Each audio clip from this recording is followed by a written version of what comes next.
Graças a Deus, irmãos, durante o mês de setembro, nós estudamos um tema durante todos os domingos à noite. Não sei se você lembra do tema. Tem alguém que lembra aí para me ajudar? Unidade, união, comunhão.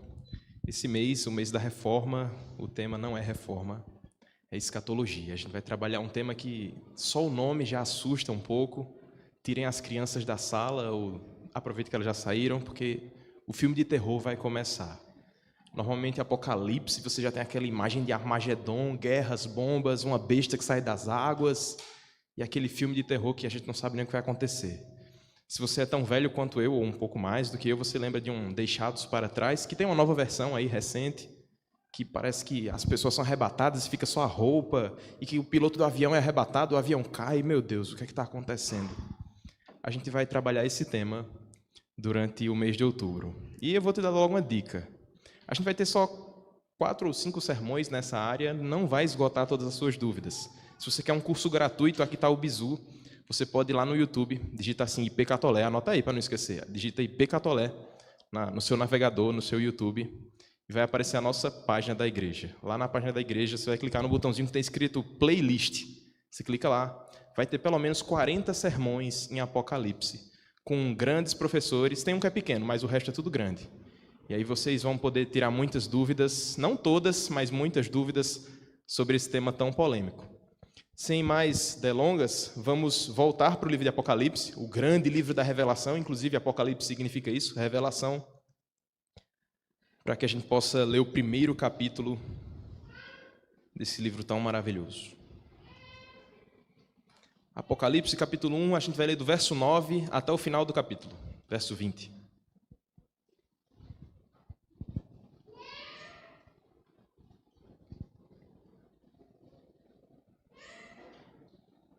Apocalipse 1:9 diz assim: Eu, João, irmão vosso, e companheiro na tribulação, no reino e na perseverança em Jesus, achei-me na ilha chamada Patmos, por causa da palavra de Deus e do testemunho de Jesus. Achei-me em espírito no dia do Senhor, e ouvi por detrás de mim grande voz como de trombeta, dizendo: O que vês, escreve em livro e manda às 7 igrejas, Éfeso, Esmirna, Pérgamo, Tiatira, Sardes, Filadélfia e Laodiceia. Voltei-me para ver quem falava comigo, e voltado, vi 7 candeeiros de ouro, e no meio dos candeeiros um semelhante a filho de homem, com vestes talares e cingido à altura do peito, com uma cinta de ouro. A sua cabeça e cabelos eram brancos como alva lã, como neve. Os olhos como chama de fogo, os pés semelhante ao bronze polido, como que refinado numa fornalha. A voz como voz de muitas águas. Tinha na mão direita 7 estrelas, e da boca saía-lhes uma afiada espada de 2 gumes. O seu rosto brilhava como o sol na sua força. Quando o vi, caí a seus pés como morto. Porém ele pôs sobre mim a mão direita, dizendo: Não temas, eu sou o primeiro e o último. E aquele que vive, estive morto, mas eis que estou vivo pelos séculos dos séculos, e tenho as chaves da morte e do inferno. Escreve, pois, as coisas que viste, e as que são, e as que hão de acontecer depois destas. Quanto ao mistério das 7 estrelas que viste na minha mão direita, e aos 7 candeeiros de ouro, as 7 estrelas são os anjos das 7 igrejas, e os 7 candeeiros são as 7 igrejas. Vamos ter um momento de oração agora. Senhor Deus, estamos diante da Tua preciosa palavra, diante do Teu mistério que foi revelado a nós por intermédio do Teu Filho Jesus. Te pedimos pela ação do Teu Santo Espírito que abra a nossa mente para que possamos ouvir a Tua palavra ser exposta. Que as palavras dos nossos lábios e o meditar no nosso coração sejam agradáveis a Ti, Senhor, rocha nossa e Deus nosso. Que seja tudo feito para a honra e glória do Teu santo nome, em nome de Jesus. Amém. Queridos, se você tentar fazer uma pesquisa, já falei sobre pesquisar no YouTube, agora é outro tipo de pesquisa. Se você tentar pesquisar no seu meio de comunicação, aí, no seu celular ou no seu computador, sobre quantos escravos o mundo teve, de 1500 a 1900, 400 anos, você vai encontrar os mais variados resultados possíveis. Eu estou dizendo isso porque eu tentei fazer essa pesquisa. Eu tentei mensurar quantos escravos o mundo teve nesses 400 anos aproximadamente de escravidão. E você vai encontrar todo tipo de resultado. O melhor dos cenários vai dizer que foram cerca de 5 milhões de homens escravizados durante esses 400 anos. O melhor dos cenários. E o mais extravagante que eu encontrei dizia 55 milhões de escravos. Isso é um número completamente assustador. A gente não sabe muito bem o que é escravidão hoje em dia, porque aparentemente esse mal já foi cessado do nosso mundo. Aparentemente aquele tratamento de injustiça, indignidade, de crueldade com os homens que reduzia aqueles homens a simplesmente instrumentos de trabalho com condições precárias, parece que cessou. Mas a verdade é que simplesmente não está mais diante dos nossos olhos um grande problema que assolou a humanidade e continua a assolar de diversas maneiras. Estou falando aqui sobre outro tipo de escravidão. E ainda não é sobre a escravidão do pecado, que também já é uma prisão eterna e muito grande que assola a humanidade há muito tempo. Mas estou falando sobre a escravidão infantil. Recentemente tem sido lançado um filme um tanto quanto polêmico, que talvez você tenha visto falar dele nos meios de comunicação. O nome do filme é O Som da Liberdade. E eu não estou aqui para incentivar você a assistir, embora eu tenha assistido e tenha gostado do filme em certa medida, mas eu não estou aqui para promover o filme. Estou aqui para falar sobre essa pauta que o filme traz, sobre a escravidão de crianças. O filme traz um dado de que 10 milhões de crianças hoje são escravizadas. 10 milhões de crianças. Pior do que o melhor cenário que eu mencionei, de que haviam 5 milhões de escravos em 400 anos. No dia de hoje, são 10 milhões de crianças escravizadas. E aí o filme vai mostrar que essas crianças são usadas como instrumentos de trabalho em campos agrícolas, são trabalhando em lavouras e toda sorte de abuso, e principalmente o tráfico para exploração sexual. Foi por isso que eu disse para tirar as crianças da sala. Não é porque o livro de Apocalipse é assustador, mas o mundo que a gente vive é assustador. Você é calvinista, eu sei que você sabe do que eu estou falando. Você também tem pecado dentro de você. Você sabe que o mundo é mau, mas ainda assim certas coisas nos assustam. A gente acabou de orar por crianças aqui. Imagine se uma delas é raptada por um maluco desses, um maníaco diabólico desses. Isso desperta uma ira no nosso peito. Um sentimento de que não está certo o jeito que esse mundo está caminhando. Mesmo que você saiba que o mundo jaz no maligno. Mesmo que você saiba que o mundo é pecaminoso e mau. Ainda assim, ver a maldade, especialmente em casos como esse de escravidão e abuso infantil, desperta uma ira, até mesmo no homem sem Deus. Até mesmo no homem que não é cristão, ele sente essa raiva de certos pecados, essa raiva de crimes hediondos. Isso é um absurdo, que mostra o quanto o nosso mundo precisa de um redentor, o quanto o nosso mundo precisa de esperança. E é basicamente essa a ideia do filme O Som da Liberdade. Ele quer trazer a ideia de que ainda existe maldade, ainda existe escravidão, e dessa vez de crianças. O filme vai tratar sobre um personagem chamado Tim Ballard. Ele é um personagem real, um policial, e eu não quero falar muito sobre ele porque ele é uma pessoa um tanto quanto controversa. Ele tem alguns casos aí meio obscuros na vida dele, mas o relato do filme precisa ser levado em consideração. O mal tem sido disseminado, o mundo continua mal. Pais precisam cuidar dos seus filhos. Nós devemos cuidar dessas crianças para que o mal desse mundo, a corrupção desse mundo, não os assalte de maneira tão vil. E é sobre isso que o livro de Apocalipse também vai tratar. O livro de Apocalipse traz essas imagens fortes, por vezes assustadoras, de um mundo que está vivendo em maldade, mas que tem um redentor. É um livro de esperança. Eu comecei falando sobre deixados para trás e um mundo um tanto quanto assustador, mas não é essa a intenção de Apocalipse. A gente precisa voltar um pouco a pensar sobre o que é a palavra de Deus. A palavra de Deus foi escrita para que o povo de Deus soubesse como viver, sobre como o povo de Deus soubesse o que devia fazer, como devia andar e no que devia crer. Dessa maneira, o livro de Apocalipse também segue esse padrão. Ele não foi escrito para que a gente ficasse chutando datas, vai ser no ano 2000, vai ser em 2025, vai ser quando o Hexa chegar, então Jesus nunca volta. E aí a gente vai ficar tentando adivinhar quando é que Jesus volta até que ele venha. Não é assim. O livro de Apocalipse foi escrito para pessoas comuns que entenderiam a sua mensagem, mesmo com suas diversas limitações. Foi escrita por João, por meio de Cristo, para que os seus ouvintes, as 7 igrejas e a nossa igreja, pudessem aprender com esse livro a como ter esperança em Cristo.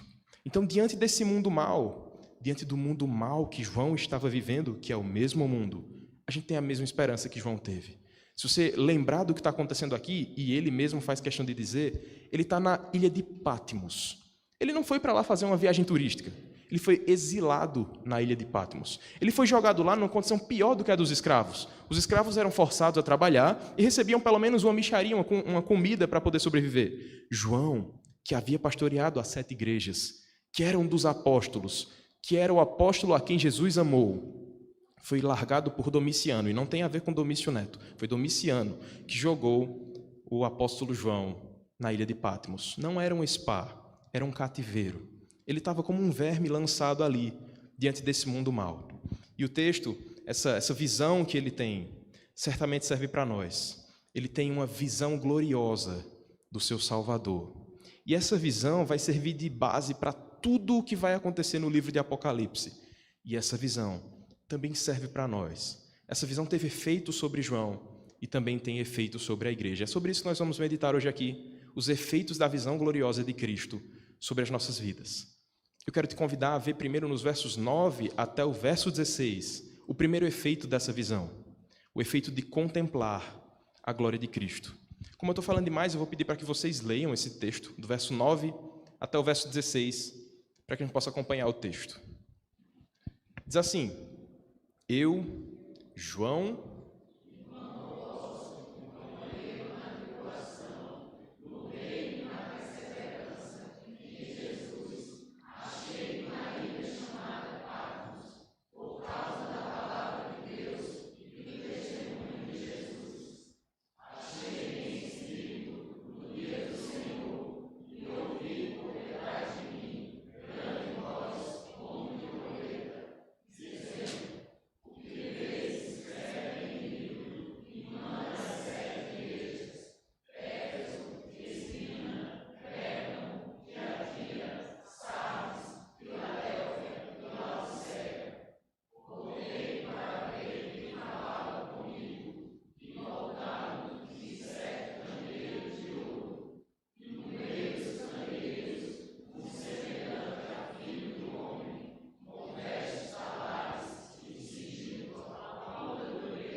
olha para o começo do texto. João ele se identifica com seus irmãos, com o povo que também sofria como ele estava sofrendo. É um exilado enviando uma carta para que 7 igrejas possam ler. E ele se apresenta dizendo que ele é João, o irmão e companheiro na tribulação. Que tribulação? A tribulação que é trazida por fazer parte do reino, por parte da perseverança em Cristo Jesus. E aí ele está nessa ilha chamada Patmos, onde ele foi jogado como um verme, e contempla essa visão no dia do Senhor. Ele diz que num domingo comum ele recebeu essa visão. Ele foi chamado até o mais alto céu e ficou como em êxtase, em espírito. Você lembra de alguém que ficou assim também? Paulo disse que conhecia um homem que subiu ao terceiro céu, falando dele mesmo, para não ter vanglória nisso. Ele disse: eu vi um homem que foi até o terceiro céu e viu coisas que eu não posso nem mencionar. E agora está o apóstolo João dizendo: eu fui também. E agora eu posso dizer tudo o que eu vi lá. Eu vi muita coisa. Coisa que se tivesse criança aqui e não soubesse que está falando de Jesus, ia ficar bem assustada. Ao ver um homem que tem olhos de fogo, pés que brilham, cabelo alvo como a neve. É uma imagem um tanto quanto forte, mas que certamente tem uma mensagem muito preciosa ao nosso coração. E aqui eu quero fazer um destaque para uma coisa que João percebeu. Ele disse que aquele homem, aquela voz que ele ouviu, era como uma trombeta. Os irmãos que serviram no serviço militar que certamente sabem, quando uma trombeta toca, uma missão está sendo dada. Uma trombeta nunca é tocada sem um significado. Ela está dizendo alguma coisa, ou façam isso, ou não façam isso, ou vão agora para tal lugar, ou faça tal coisa. Sempre tem um significado o tocar de uma trombeta. E João está dizendo, talvez usando essa linguagem militar, ou talvez usando o sentido hebraico da trombeta, que era usado nas festas para anunciar a chegada de um novo tempo, que muita coisa ia acontecer daqui para frente. Ele escuta essa voz como uma trombeta falando muito alto, muito forte, dizendo: anota aí tudo o que você está vendo. Escreve aí, pega a sua pena, pega o rolo, pega o papiro e começa a escrever, porque tu vai ver coisa. Tu vai ver muita coisa e vai faltar papel para tu escrever o tanto que tu vai ver. E João tem que escrever toda essa visão. Ele escreve às 7 igrejas mediante a voz celestial que deu uma ordem a ele. E ele disse que ficou interessado em saber de quem era aquela voz. No verso 12, ele volta-se para ver quem era que estava falando com ele. Ele vira para trás para dizer: quem é que está me chamando? Quem é que está falando com essa voz tão poderosa aos meus ouvidos? E quando ele vira-se para trás para ver de quem era a voz, ele tem uma visão. Ele vê 7 candeeiros acesos. Mas tem algo que chama mais atenção do que os candeeiros. É um homem que está no meio deles. Um semelhante a filho do homem. E esse termo a gente já viu ele muitas vezes no Evangelho. Esse era o termo preferido do próprio Senhor Jesus para falar sobre ele mesmo. Enquanto uns chamavam de Messias, dizendo: tu és o Cristo, o Filho de Deus vivo, ele falava sobre si mesmo dizendo: o Filho do Homem. O Filho do Homem. E ele fala isso por diversas vezes. Filho do Homem é um termo que vem lá do Antigo Testamento, do profeta Daniel. É um termo um tanto quanto difícil, mas que de forma simplificada quer dizer aquele que tem o mesmo poder, a mesma autoridade do ancião de dias, que é outro termo também do livro de Daniel, falando sobre o próprio Deus Pai. O Filho do Homem tem o poder do Deus Pai. E Cristo se refere a ele mesmo como o Filho do Homem. E agora João está nessa visão e diz: eu vi ali no meio daqueles candeeiros um semelhante ao Filho do Homem. Talvez João não tivesse reconhecido ainda de fato. João, que era o apóstolo amado, aquele que até chegou a se reclinar sobre Jesus, que estava bem pertinho dele na mesa, enquanto as coisas aconteciam com os discípulos. Ele não foi capaz de reconhecer de imediato que aquele era o seu Senhor e Salvador. Então ele começa a descrever a visão. Ele diz que a cabeça dele e os cabelos eram como alva lã. E ele passa a tentar descrever tudo aquilo que ele viu. Como é que ele sabia que aquilo era Cristo, que aquele homem ali era Jesus Cristo? Ele vai dizer, em outras palavras: suas roupas eram muito nobres. Sua cabeça, os seus cabelos transmitiam pureza e poder. Os seus olhos transmitiam toda a sua justiça. Ele era como o juiz divino que tudo vê e tudo pode julgar. Seus pés demonstravam que ele tinha poder para pisar qualquer inimigo com toda a sua força. Sua voz era forte e poderosa. Voz como se fossem cachoeiras, soando ao mesmo tempo diversas cachoeiras. Se você já viajou lá para a Foz do Iguaçu, você sabe como faz barulho aquele som das águas caindo. Ele diz, era como muitas águas, como muitas cachoeiras rugindo ao mesmo tempo. Mas dentro dessa visão, com tanta glória, com uma coisa tão grande, ele fala assim: em suas mãos, ele tinha 7 estrelas. Ele tinha todo o governo do universo. Com as suas mãos, ele podia controlar todas as coisas. Com as suas mãos, ele podia cuidar de quem estivesse ali. Na sua boca, ele tinha palavras que podem trazer justiça e punir os seus adversários. E no seu rosto, ele passa a descrever novamente, dizendo: no seu rosto há somente glória. Isso é muito peculiar aqui em João. Ele primeiro descreve os cabelos, os olhos, o rosto. Ele já falou do rosto em certa medida. Ele fala até dos olhos, dizendo que tem fogo nos olhos. Mas depois ele fala novamente, dizendo: aquele rosto é totalmente glorioso. Só um rosto pode ser tão glorioso assim. O rosto do nosso Senhor Jesus Cristo.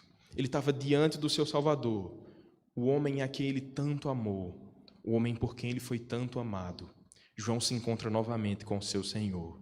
Só que não agora como um servo sofredor. Não como no Evangelho, em que ele sofreu, foi humilhado, recebeu uma coroa de espinhos, foi xingado e açoitado pelos homens. Não, agora ele encontra o Cristo na sua real aparência.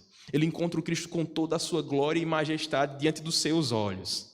João, que tinha visto o Deus vivo ser humilhado, agora vê o que nenhum homem tinha conseguido ver. Ele vê o Deus vivo em toda a sua glória e majestade diante dos seus olhos.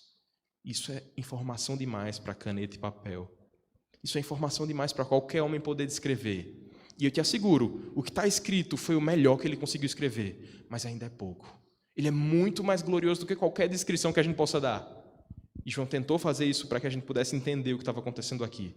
Leandro Lima, comentando essa passagem, ele diz que tudo isso que João usou aqui para descrever está falando sobre características de Cristo. Ele está sendo apresentado como rei, como sumo sacerdote, como eterno, como onisciente, juiz, profeta, pastor, vingador e glorioso. Não é pouca coisa. Não é pouca coisa.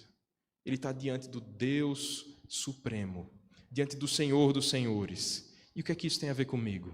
Se foi João que teve a visão, o que é que isso diz sobre mim? Você também está em Patmos. Você também está numa ilha exilado. Esse mundo é o nosso exílio. A gente não está literalmente na ilha de Patmos que João esteve, mas a gente certamente está no cativeiro do pecado. Há pecado ao nosso redor. E o único consolo, a única forma que nós temos de não ficar presos a esse mundo, a esse cativeiro, é elevar os olhos e ver também o que João viu. Eu não espero que você vá ter uma visão tão gloriosa. Eu não espero que você vá conseguir ver o que ele enxergou. Mas se o seu coração já viu esse Senhor, você já teve um lampejo de tanta glória. Se você já contemplou com o seu coração, com os olhos da fé, esse Cristo, você tem esperança para viver em Patmos. Você tem esperança para viver no exílio aqui que a gente está. É isso que João já está mostrando aqui. Mesmo preso, mesmo largado como um verme, muito mais maltratado que um escravo, mesmo com essa condição que não era das melhores, João eleva os olhos ao alto e vê o seu Salvador. Aquele que era para ser o seu cativeiro se tornou, na verdade, as janelas diante da eternidade. Aquele que era o seu exílio se tornou o paraíso diante dos seus olhos. Ele podia ver o seu Senhor e o seu Salvador. Essa também deve ser a nossa compreensão. Você deve ver o mundo mal em que a gente está inserido, mas não ficar preso às coisas de mal que tem aqui. O mundo é mal e muito mal, mas nós temos uma esperança para esse mundo. Nós temos uma esperança que nos acode na nossa necessidade, o nosso bendito Salvador. Se João e tantos outros irmãos sofrem em nosso meio, essa deve ser a esperança. Esse deve ser o abraço que a gente transmite, a imagem do Cristo glorioso. A certeza de que mesmo que os grandes poderosos e os maus desse mundo, que os ímpios controlem todos os poderes da terra, Cristo controla o universo. Ele tem na sua mão as 7 estrelas. Ele tem na sua mão todo o governo, todo o domínio. E Ele pode cuidar dos seus amados. Se você ouve essa mensagem, se você lê esse texto e o seu coração aquece por reconhecer que esse é o seu Senhor e Salvador, você encontrou descanso para a sua alma. Se por outro lado você lê esse texto e a sua reação é de espanto, se você lê essa mensagem e fica com medo diante desses olhos de fogo, dessa espada afiada de 2 gumes, se isso te assusta, é um dos sinais de que você precisa ter um encontro com esse Salvador. É um dos sinais de que provavelmente você ainda não está abrigado na mão poderosa dele. E o texto vai prosseguir, mostrando quão temeroso é cair diante desse Deus. Olhe para o verso 17 e o verso 18. João vai mostrar o segundo efeito dessa visão gloriosa de Cristo diante dos seus olhos. É o efeito de reconhecer o nosso pecado e a nossa indignidade. Olha o verso 17 e 18, diz assim: quando vi, caí a seus pés como morto, porém ele pôs sobre mim a mão direita, dizendo: não temas, eu sou o primeiro e o último, e aquele que vive. Estive morto, mas eis que estou vivo pelos séculos dos séculos e tenho as chaves da morte e do inferno. O segundo efeito que essa visão gloriosa teve sobre a vida de João, que também deve ter sobre a nossa vida, é de nos mostrar a nossa pecaminosidade, nos mostrar que nós somos indignos desse Senhor e Salvador. Quando ele percebeu que aquele ali era Jesus Cristo, o mesmo que ele tinha visto em toda a caminhada do Evangelho, quando ele percebeu que ali era o seu Senhor e Salvador, mas agora na sua face majestosa e gloriosa, ele caiu. Ele disse: eu não consigo nem ficar em pé diante dele. Eu não sou digno de estar aqui tendo essa visão. Eu vou morrer agora. Eu sou pecador. Isso lembra outro texto. Um homem que, diante de uma revelação no ano da morte do rei Uzias, viu o Senhor assentado num alto e sublime trono. E ele disse: eu não sou digno, ai de mim, porque eu sou homem de impuros lábios e habito no meio de um povo de impuros lábios. E os meus olhos já viram o Redentor. Eu não sou digno de estar diante desse Deus. É o mesmo que João está dizendo aqui. Quando eu vi tanta glória e tanta majestade, eu caí como morto. Isso aqui não é, ele não se prostrou em adoração, não. Ele ficou com medo mesmo. Ele percebeu que aquilo ali era tão santo, que Deus era tão santo, que Cristo era tão glorioso e tão santo, que ele seria fulminado a qualquer instante. Ele percebeu que o seu pecado seria desagradável diante de Deus. Ele percebeu que ele precisava de alguma coisa para fugir dali, senão ele cairia de fato como morto. Mas a história não acaba aí. Mesmo que ele tenha caído como morto, e essa é a reação mais justa possível, porque a gente não pode ficar de pé diante de Deus, diante do rei, como se a gente tivesse alguma santidade. Diante dessa cena, do apóstolo João, o amado João, lançado aos pés de Cristo, o próprio Senhor, o toca com a sua mão direita, dizendo: não temas, eu sou o primeiro e o último. O que ele está dizendo aqui, em outras palavras, é: não fique com medo, eu sou o mesmo lá de trás. Você não andou comigo lá atrás? Sou eu ainda, eu sou o primeiro e o último, não mudou nada. Eu já era aquele lá e ainda sou ele. Você não precisa ficar com medo. Se eu não te fulminei lá, eu não vou te fulminar agora. Nada mudou, eu continuo sendo o mesmo. Misericordioso, glorioso, amoroso, benigno, que ama os seus servos, que ama os seus filhos. E foi isso que João percebeu. Diante daquele terror que ele estava sentindo, daquele medo que ele teve momentâneo, ele sente agora o toque da misericórdia, a mão suave de Cristo, que ele descreveu como uma mão muito grande, uma mão que tinha todas as estrelas, que tinha todo o governo do universo, aquela super mão, uma mão poderosa que podia destruir qualquer coisa. Aquela mesma mão toca João e diz: não temas, não temas. Se você já recebeu esse toque, se você já recebeu esse cuidado, se você já teve um encontro pessoal com Cristo, você não deve temer escatologia. Você não deve temer a besta que emerge das águas, não deve temer os 7 cavalos e a grande fome e a grande tribulação. Se a grande mão de Cristo te consola, venha o que vier. Se a grande mão de Cristo está contigo, o que é que pode te fazer o homem? O que é que o inimigo da tua alma pode fazer contigo se Cristo te protege? Nada, nada. Esse é o resumo da escatologia, já estou te dando de antemão aqui. Se Cristo está contigo, esse é o brado da vitória. Se Cristo está com seu povo, nada pode lhe acontecer que seja tão grave. Nada pode te arrebatar dessa grande mão que protege o seu povo. Nada arranca da mão de Cristo os seus eleitos. Ele mostrou que mesmo sendo tão grande, sendo um Deus cósmico e tão grandioso, é um Deus benigno, que cuida do pobre sofredor que cai aos seus pés. Essa deve ser a nossa reação diante desse Deus. A gente tem que cair diante dele, reconhecendo que ele tem as chaves da morte e do inferno. Sabe o que isso quer dizer? Que se ele quisesse, ele jogava a gente lá imediatamente. Porque o nosso lugar de merecimento é esse. O nosso pecado só merece esse lugar, o inferno e a morte. Mas ele, sendo o dono das chaves da morte e do inferno, nos olha com misericórdia. Ele não nos trata como nós merecemos, mas ele nos trata de acordo com a sua grande benignidade. E esse é o resumo do que está acontecendo aqui. Cristo, que é o primeiro e o último, que é o início e o fim, encoraja João. Por que ele está fazendo isso? A gente vai ver mais à frente que ele está querendo dizer: João, não fique desanimado, eu já te dei uma missão. Eu te disse, pega o rolo, escreve, e você está querendo ficar aí no chão? Não, levanta, vamos trabalhar. Vamos trabalhar, eu estou te erguendo por minha misericórdia. É isso que está acontecendo aqui. E eu quero te fazer pensar o seguinte: se você olha para esse texto novamente e enche os olhos de alegria e esperança, por saber que esse é o seu Redentor, por saber que esse é o descanso eterno da sua alma, não tenha medo de ser fulminado por Cristo.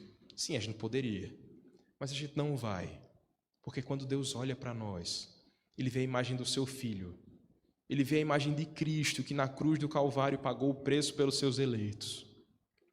Mas, por outro lado, se você simplesmente se acostumou à vida de igreja, se você se acostumou a essa rotina que é muito agradável, tem ar-condicionado, tem gente falando baixo, tem gente falando alto, tem músicas que você gosta, tem Neto e Mateuzinho dando um show particular, você vai encontrar de tudo aqui, está muito agradável e confortável.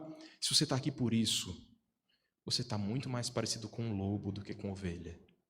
Você não vem para ver Neto e Mateuzinho, embora seja um show à parte, você não vem para ver eles. Você não vem nem mesmo por socorro, embora também seja outro show à parte.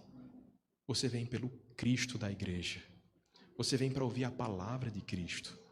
E se você olha para essas coisas acessórias, para esses irmãos que têm servido ao Senhor e pensa que o fim último são eles, é o show à parte que tem acontecido, não é esse o centro. Não é isso que você vem buscar na casa do Senhor. Você tem que ser consolado e confrontado por essa verdade, de que o Cristo, que está no centro dos 7 candeeiros, Ele é que merece toda a atenção. A visão gloriosa é sobre Cristo e não sobre os 7 candeeiros. Ele é que chama a atenção de João. Ele é que é o glorioso, que assusta João de tal forma que ele cai de joelhos. É essa visão que deve nos jogar de joelhos também. Que você não seja encontrado como um lobo, que vem à casa do Senhor por comodidade ou porque gostou do hábito social, mas que seja uma ovelha que vem ouvir a voz do seu pastor, do bendito Cristo que fala à sua igreja. Por fim, a gente chega ao terceiro efeito dessa visão gloriosa sobre João. Depois de ter visto que João contemplou a glória de Cristo, que ele reconheceu o seu pecado e a sua indignidade, o terceiro efeito que acontece nos versos 19 e 20 é o de ser reanimado para proclamar. Olha o que os versos 19 e 20 dizem. Escreve, pois, as coisas que viste e as que são, e as que hão de acontecer depois dessas. Quanto ao mistério das 7 estrelas que viste na minha mão direita e aos 7 candeeiros de ouro, as 7 estrelas são os anjos das 7 igrejas e os 7 candeeiros são as 7 igrejas. Você já deve ter escutado que no livro de Apocalipse números são muito importantes. O número 10 é importante, o número 7 é importante, o número 6 é importante e o número 3 também. Mas em especial o número 7, ele fala normalmente sobre completude, sobre estar representado ali a perfeição de todas as coisas. Ele está, em outras palavras, dizendo aqui as 7 estrelas, as 7 igrejas que ali estão sendo representadas, os 7 anjos da igreja, os 7 candeeiros. Ele está falando sobre todas as igrejas, sobre todos os mensageiros da igreja, como ele vai dizer aqui, os anjos das 7 igrejas. O apóstolo João agora ele está sendo tratado até nas suas dúvidas mais particulares. Cristo está renovando a ordem. Olha para o verso 19, ele diz, escreve, pois, as coisas que viste. Ele não está dando uma ordem nova. Ele já tinha dito isso no verso 11. No verso 11 ele disse, escreve em livro as coisas que eu vou te mostrar. Agora no verso 19 ele diz, pronto, agora que você viu, escreve tudo o que você viu.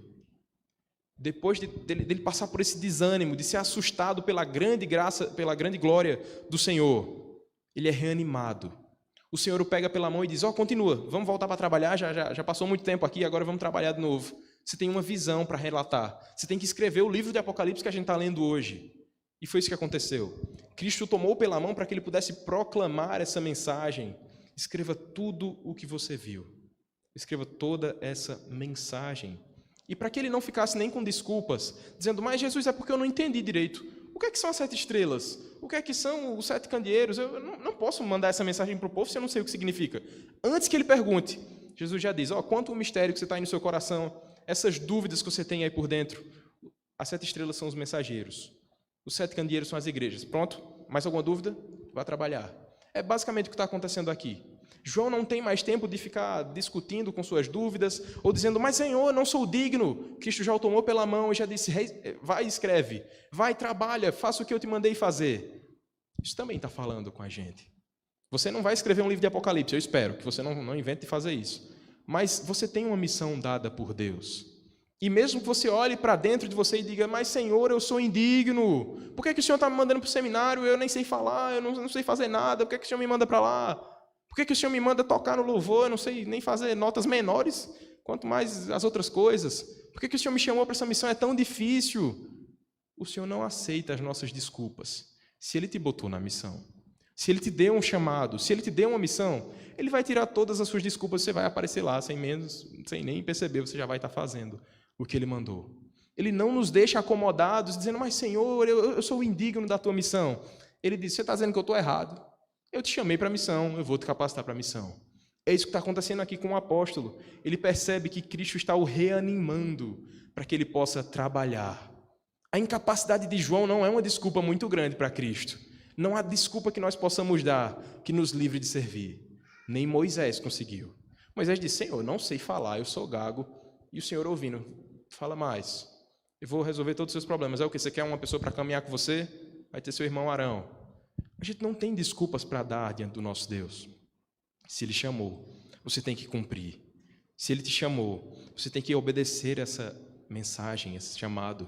Lembre do que aconteceu com Jonas. Ele pensou que dava para despistar o Senhor de alguma forma. A gente não tem para onde correr. A gente não tem como fugir. Missão dada é missão cumprida para o nosso Deus. E assim deve ser também com o seu povo. Que sejamos capazes de obedecer, mesmo quando a gente pensa que é incapaz, mesmo quando a gente pensa que é indigno. Sabe por quê?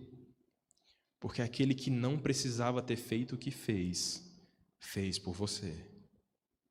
O nosso amado Cristo, o nosso bendito Senhor e Salvador, Ele fez uma missão voluntária. Enquanto a gente voluntariamente quer fugir das missões que Deus nos dá, voluntariamente Ele se entregou Ele se entregou de tal modo que o nosso pecado, que antes nos condenava, que nos afastava de Deus, que por natureza nos fazia filhos da ira, como também eram os demais, que nos fazia estar como inimigos do Senhor, o Filho de Deus, o Deus que se fez homem, que habitou entre nós, que se humilhou, se entregou para que nós pudéssemos ser feitos amigos de Deus, ser chamados de filhos de Deus, não mais filhos da ira.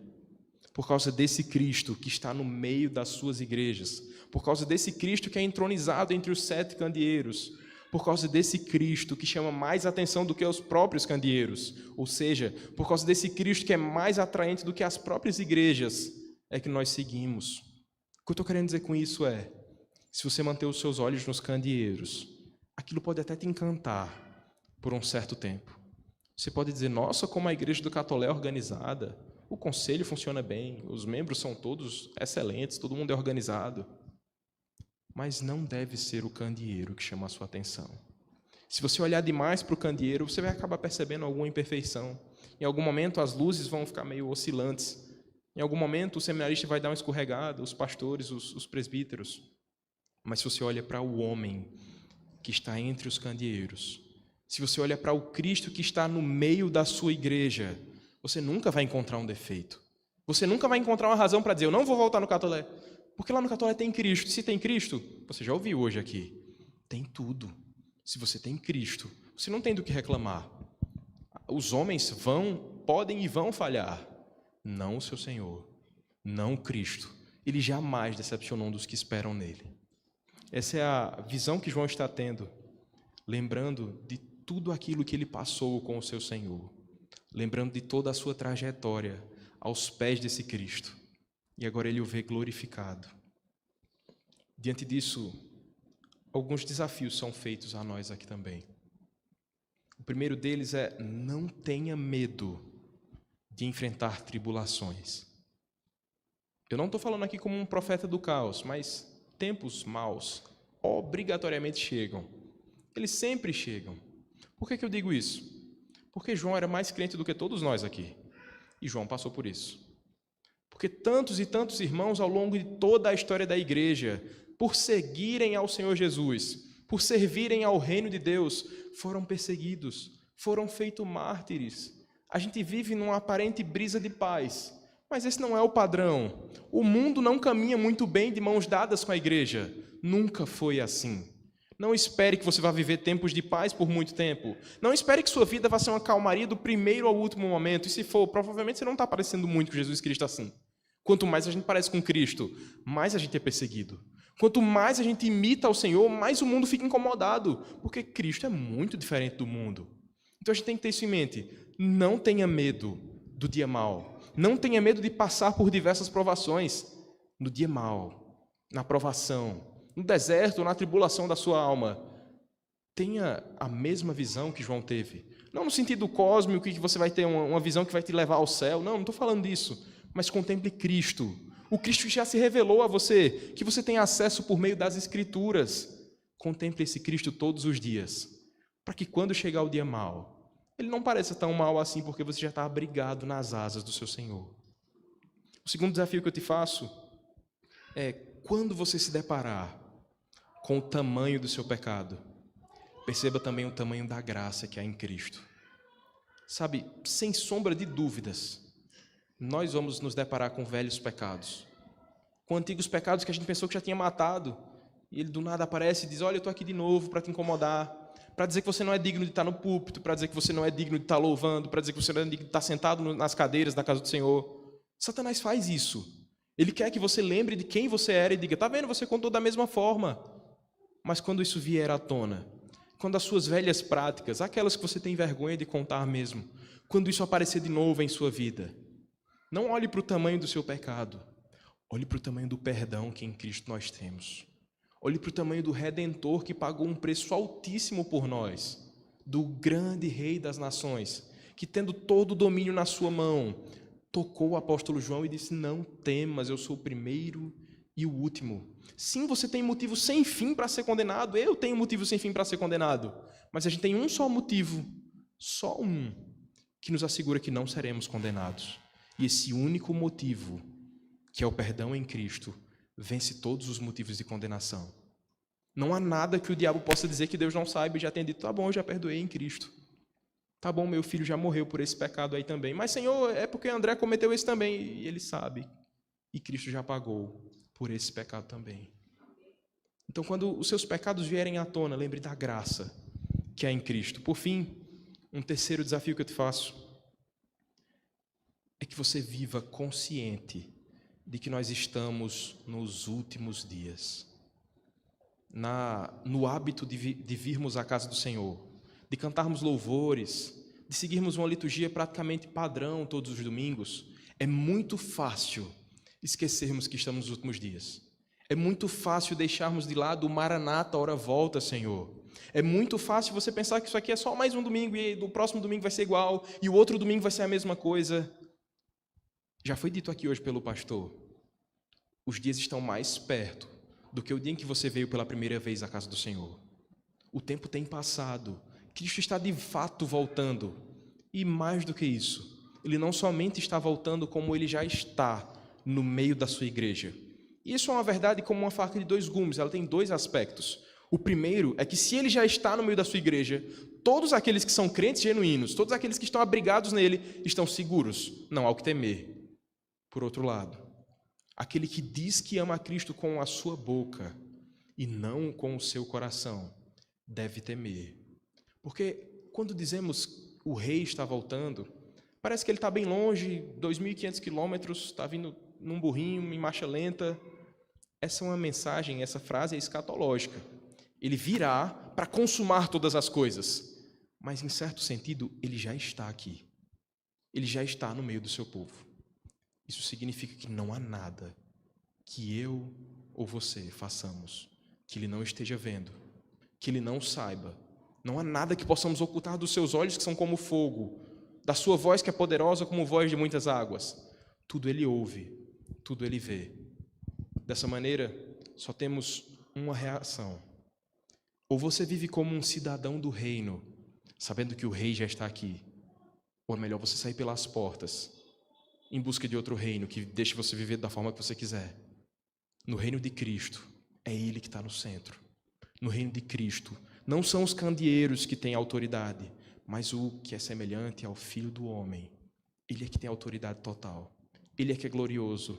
Somente Ele é o Redentor dessa terra. Queria concluir falando sobre o filme que eu comecei falando. Aquele filme, O Som da Liberdade, vai trazer a história de Tim Ballard, o policial. Ele é uma figura um tanto quanto controversa, como eu já disse a vocês, mas ele fez certas ações que são dignas de um certo cuidado e admiração. Ele resgatou mais de 100 crianças das mãos de exploradores, de traficantes, exploradores sexuais, pedófilos. Só que, mesmo que ele libertasse 1.000 crianças, ele jamais poderia promover a libertação que Cristo fornece. Mesmo que ele pudesse acabar com toda a exploração e tráfico de crianças em um país, o mundo permaneceria mal. Mesmo que ele pudesse livrar talvez todo o continente, o homem ainda teria um problema dentro do seu próprio coração. Tim Ballard, mesmo que seja relatado no filme como um herói, um homem digno de louvores, ele não foi capaz de cuidar do seu próprio coração, de escapar do seu próprio pecado. Esse homem que pode fazer isso é o homem que João contemplou, Jesus Cristo. Ele nos livra do nosso próprio pecado. Ele nos livra da condenação que é cabida. Ele nos livra desse sistema corrompido desse mundo. Cristo é a esperança, tanto na época da escravidão, dos 55 milhões ou 5 milhões somente que sofreram. Cristo é a esperança para as 10 milhões de crianças que sofrem na mão de pedófilos e exploradores. Cristo é a esperança para o meu pecado, para o seu pecado. É essa a visão gloriosa que nós devemos ter todos os dias. Contemplar o nosso Senhor e Salvador manifesto através da Escritura, contemplando a glória de Cristo, reconhecendo o nosso pecado e nos encorajando novamente para cumprir a missão a que Ele nos convocou. Esse é o nosso Rei, e Ele já está entre nós. Vamos orar? Senhor, Tu és o grande Rei das nações. Diante da Tua glória, diante da Tua majestade, quem não temerá? Quem não há de cair de joelhos? Quem há que seja tão santo que permaneça de pé diante dos teus olhos. Senhor, perdão por tantos pecados, por tantas falhas cometidas. Perdoa a tua igreja, Senhor, porque muitas vezes atentamos os nossos olhos em qualquer outra coisa que não no Filho do Homem que está entre os candeeiros. Pai, te pedimos por tuas misericórdias que nossos olhos contemplem o nosso Redentor. Sabemos que não somos dignos de estar na tua casa, de orar ao Senhor, de falar contigo, mas por causa de Cristo, o teu Filho amado, somos feitos teu povo. Te pedimos que o Senhor nos encoraje, mediante essa verdade, a que possamos cumprir toda a missão que o Senhor nos chamou. Se pregar que seja, se ensinar que seja, se louvar ao Senhor, que sejamos capacitados a isso. Ajuda-nos a viver como o teu povo, que ama o teu nome, que promove a tua glória nesse mundo. Ajuda-nos a detestar o pecado, que não somente a pedofilia nos cause ira santa, mas que possamos odiar tudo aquilo que o Senhor odeia e amar tudo aquilo que o Senhor ama. Essa é a nossa oração em nome de Jesus. Amém.